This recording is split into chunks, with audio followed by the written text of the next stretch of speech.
Welcome back to another video. So, today we're going to talk about giving and not giving in a sense of how we have been taught in the church, for tithes and offering. We're talking about giving to the poor, the needy.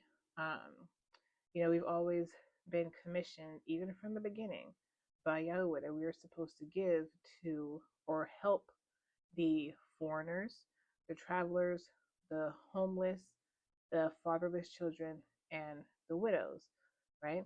So I was having a conversation with a friend, and she was talking about how, there's so many homeless people and nobody's helping them.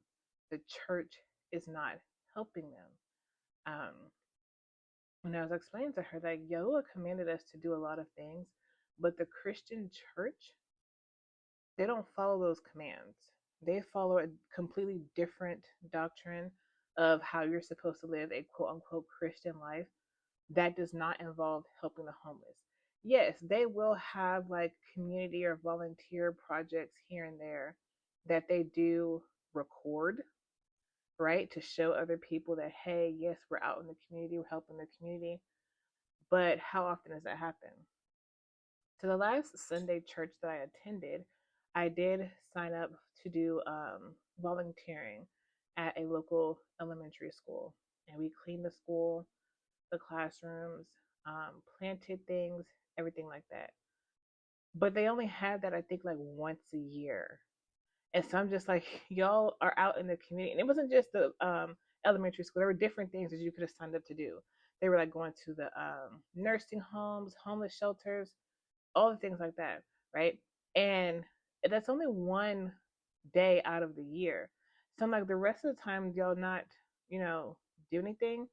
And then the next day, which was Sunday during the church service, they showed a video of like all the different places where people volunteered and they posted on social media. And I was just like, well, the thing is, Yosha said that you're not supposed to flaunt what you're doing for others.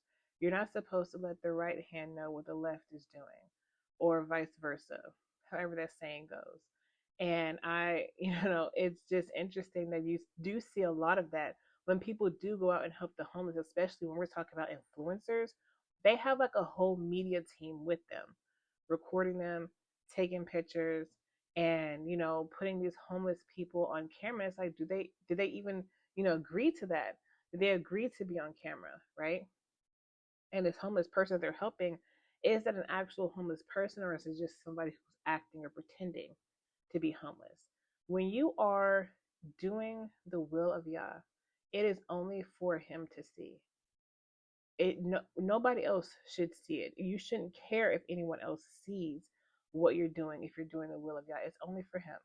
You're doing what he told you to do, and you need to make sure that you're doing it. He's the only one who you need to prove to that you're doing what he said to do.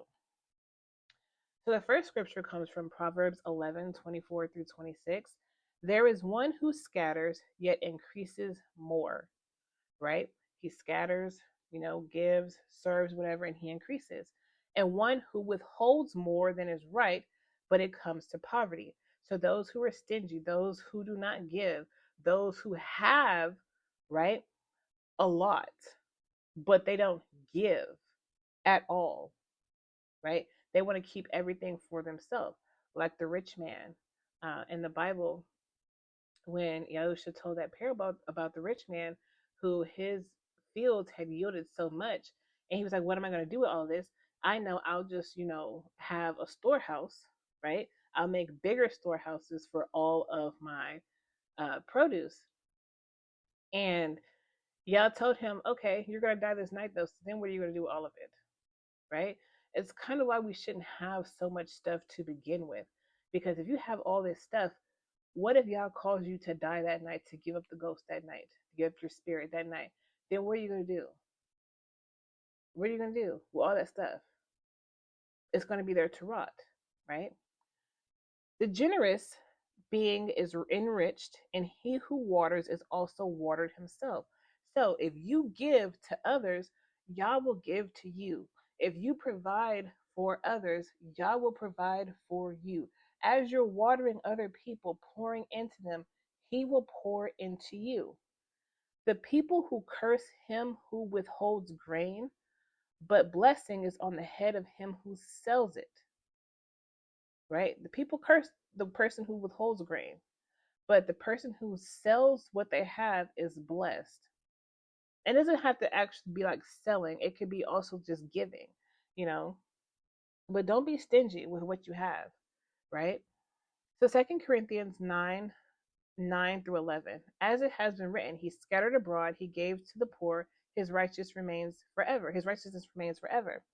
And he who supplies seed to the sower and bread for food shall supply and increase the seed you have sown and increase the fruit of your righteousness.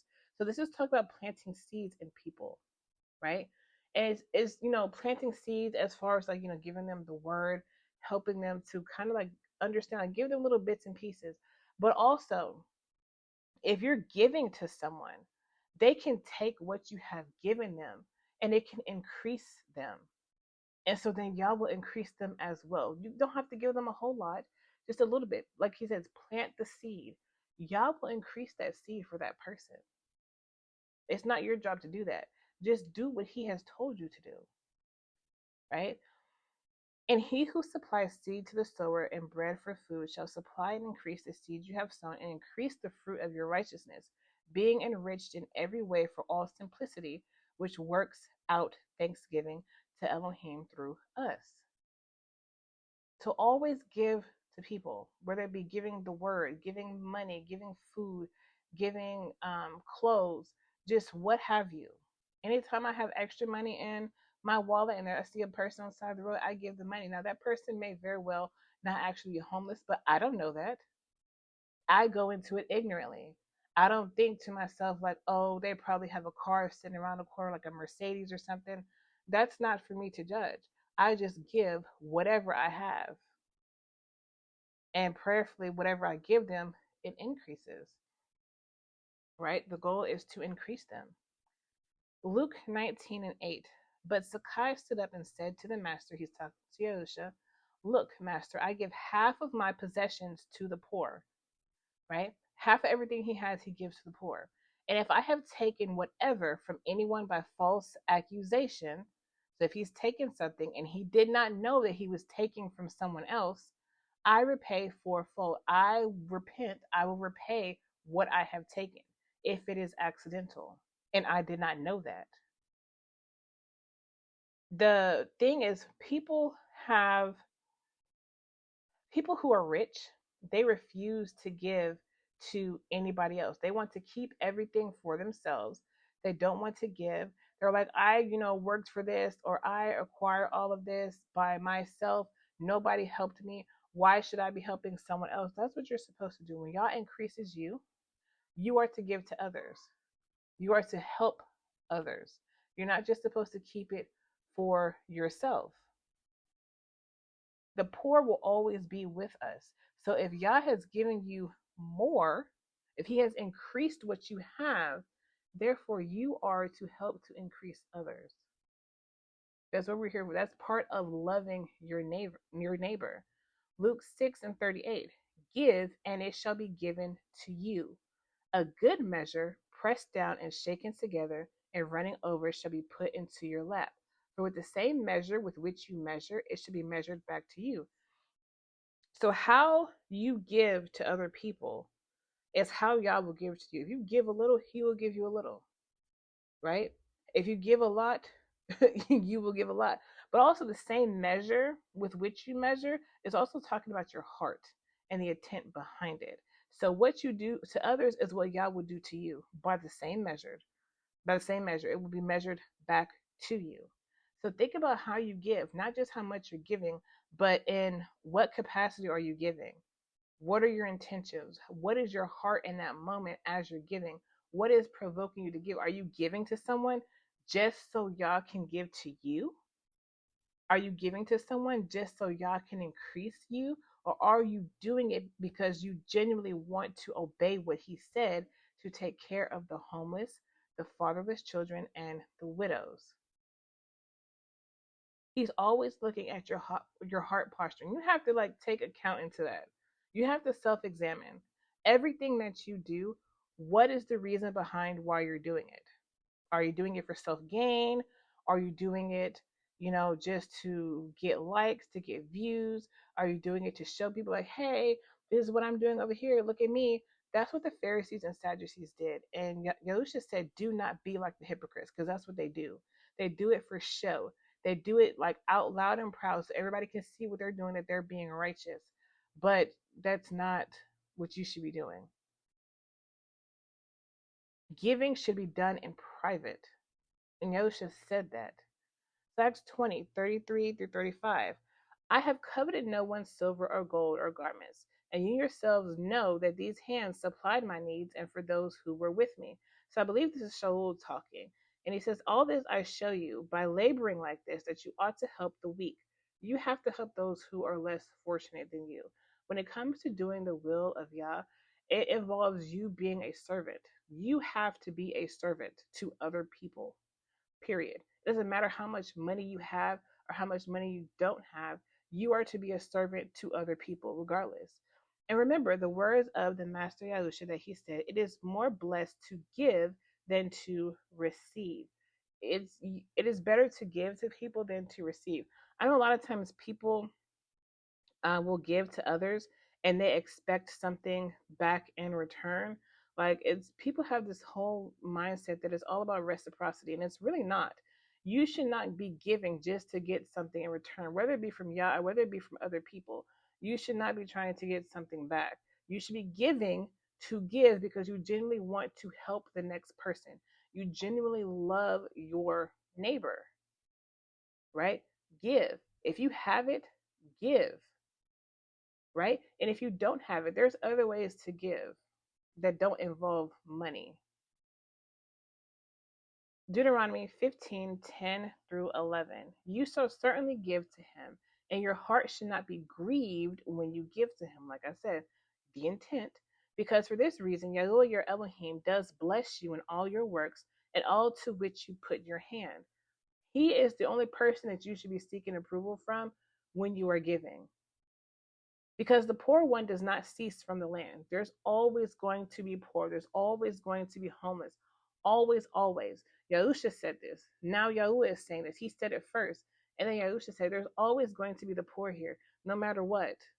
Because the poor one does not cease from the land. Therefore, I'm commanding you, saying, you shall certainly open your hand to your brother, to your poor, and to your needy in your land. Now, granted, this is not our land, but this still reigns true.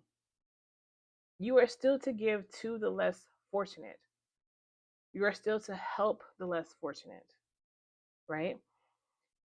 And the thing is, we're in this society where we don't want to give to anyone because of how hard we have worked to get the things that we have. And we're like, no, why should I give up what I have to someone who hasn't worked, who isn't working, who's homeless, who is just lazy, whatever? Like, judging people who are homeless and less fortunate, judging them without even actually knowing, why they're in the situation they're in, why they're poor, why they're homeless, why they're without, without even knowing, this information. We judge, right? We prejudge them. And that's not something that we should be doing. We should be opening our hands to others, right? That's like during Hurricane Harvey. I live here in Houston. During Hurricane Harvey, Joel Osteen, y'all know he's the pastor of, I think it's Lakewood Church, the mega pastor, the mega church. And he refused to open his church to those who were homeless, who lost their homes during Hurricane Harvey.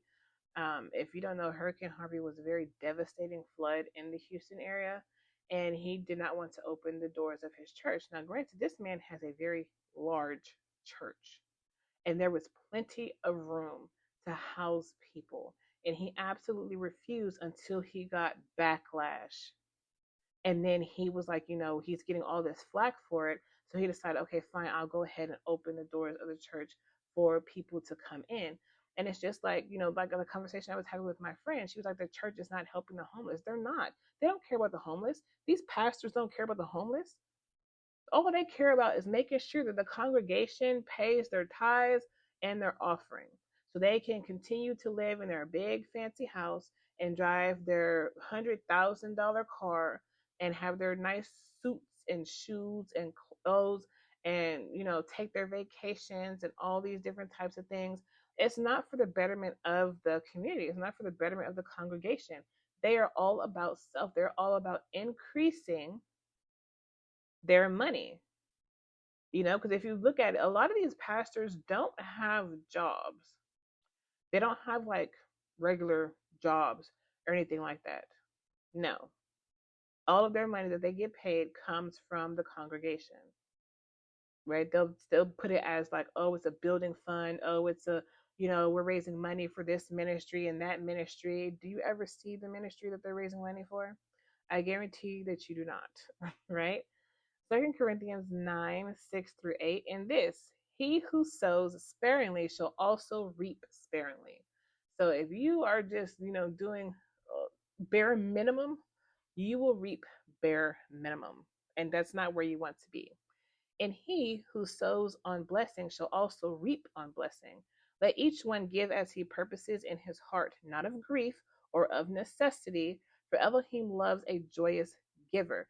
And churches love to use this verse for telling people when it's tithes and offering time that Yah loves they say a cheerful giver, but this is a joyous giver.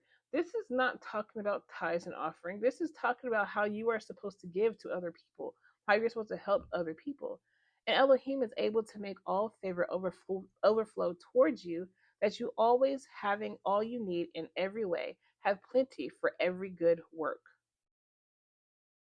Right? Like he will make sure that you have everything that you need. If you give joyously, if you're giving to the poor and the needy joyously with an overflowing heart, like you are happy to give, he is going to give to you, you know, and you're not sitting there, talking within yourself like, should I give to this person? How much should I give to? Just give. Just give. Don't even worry about how much it is. Just give. Just give. Don't contemplate like what you should be giving. 1 John 3:17. But whoever has this world's goods and sees his brother in need and shuts up his tender affections from him, how does the love of Elohim stay in him? How is it that you can see somebody out here needing, right? Think of like a family member who they're doing their hardest. They're doing their hardest. They're trying so hard, and you have the means to help them, and you decide not to. There's no love of Yah in you. There's absolutely none. It doesn't have to be a family member. It could be a friend. It could be somebody that you work with. It could be somebody, an actual neighbor who lives next to you. You see that they're struggling and you have the means to help this person, and you decide, no, I don't want to help them. There's no love in you.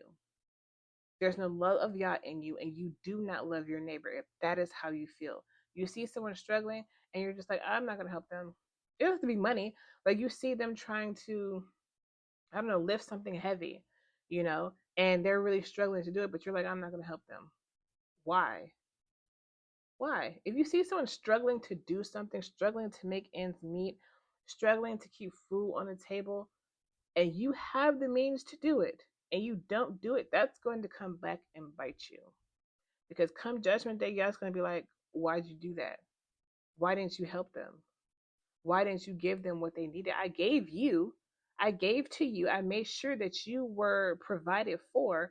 Why didn't you help? Why didn't you use some of that provision I have given you to help someone else? Why? Right? Hebrews 13:16. And do not forget to do good and to share, for with such slaughter offerings Elohim is well pleased. So it's essentially making a sacrifice when you're helping other people. It is making a sacrifice because you're being a servant. You're probably giving your time, your money, your resources. You're making a sacrifice, but it's a good sacrifice. It is pleasing to Yah. When you sacrifice yourself for the good of others, that is pleasing to him. That is so pleasing to him. That's just like with the burnt offerings, the fat, he was like, don't eat the fat. burn that because it's a pleasing aroma to him, right? And just like when we fast, we're burning fat. That is a pleasing aroma to him.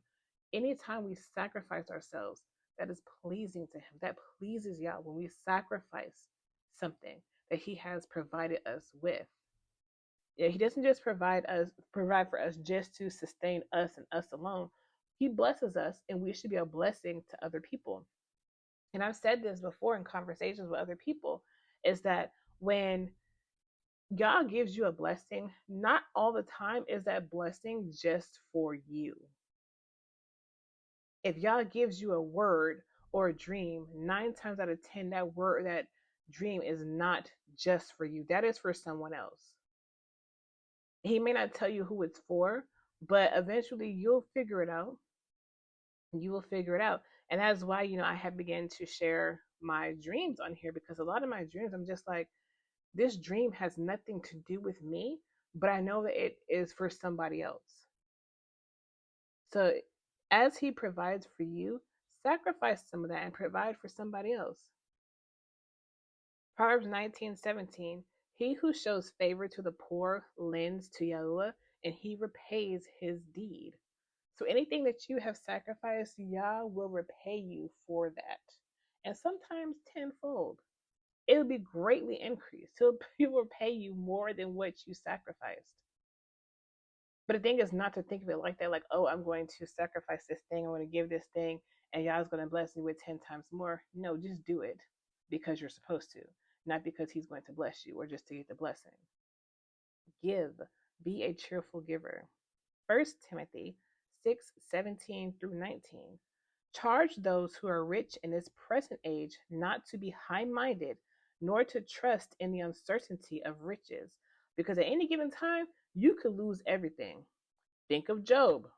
He didn't expect that. He was filthy rich in money, in land, in animals, his children. He was rich.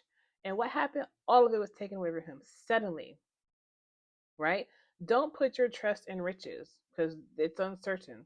It's uncertain if you will stay rich.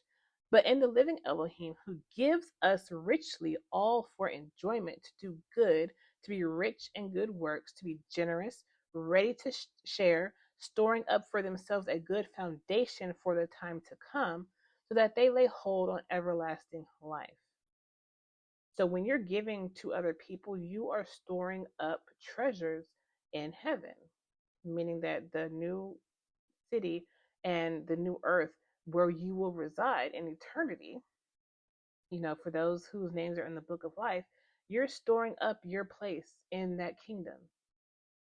By what you do on this earth, you're storing up what you're going to be given on the next earth, right? Like it says, storing up for themselves a good foundation for the time to come.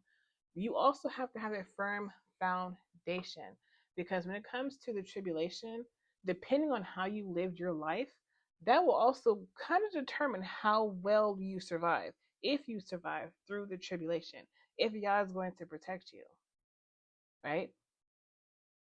So be sure that you are giving. Don't put your trust in money, because money comes and goes, right? You can have it one day and next day it's all gone. Do not put your trust in your job and the money you make from that job, or your side hustles, or an inheritance, or a trust fund, or whatever. Don't put your trust in money, but put your trust in Yah, because he will sustain you. He does not come and go. He does not fade away. He is there from the beginning of our life to the end of our life. He is there for all of eternity. He's the only thing that's always going to be there. Money is not. So don't put your trust in it. Give to him who asks of you, and from him who wishes to borrow from you, do not turn away. Now, let's be a little clear about this, okay? If you have a family member who has a habit of asking you for money, and you know that they're not going to pay it back, the thing is, don't expect people to pay it back first. If you are going to lend to someone and you expect them to pay you back, don't lend to them.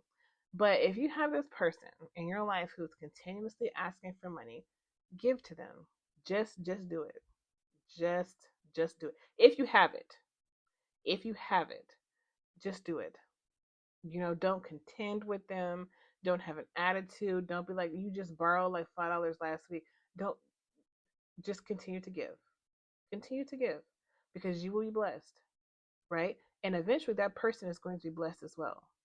Just continue. I know it's annoying.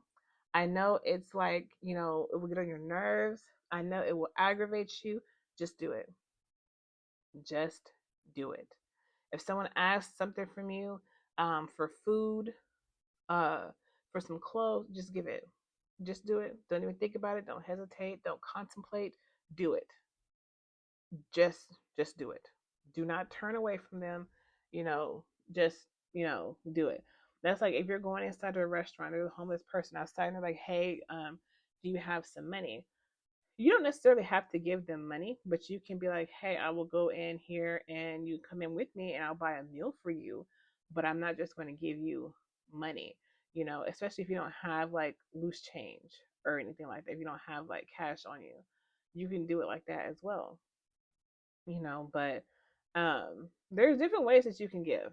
But just when anybody asks and you have the means to do it, now I understand if you don't have the means to do it, like Yah knows that. He knows you don't have the means. You can just tell him I don't have it right now. But if you have the means, just do it. Just do it. Don't even worry about it, right? And the last scripture, Proverbs 3:27 through 28. Do not withhold good from those who deserve it, when it is in the power of your hand to do so. Do not say to your neighbor, "Go and come back, and tomorrow I give it," when you have it with you. If you have it right then and there, do not tell the person, "I'll give it to you tomorrow." No, give it to them right then.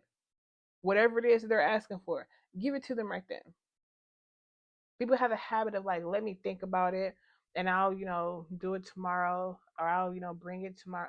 No, if you have it with you right then and there, give it. Okay? Give. Be a joyous and cheerful giver. And in all of this, as I always say, I am talking to myself. These are things that I myself need to work on. But the whole point of this series is because when it comes to money, and when it comes to, Yah providing for us, we tend to be very selfish when he provides for us.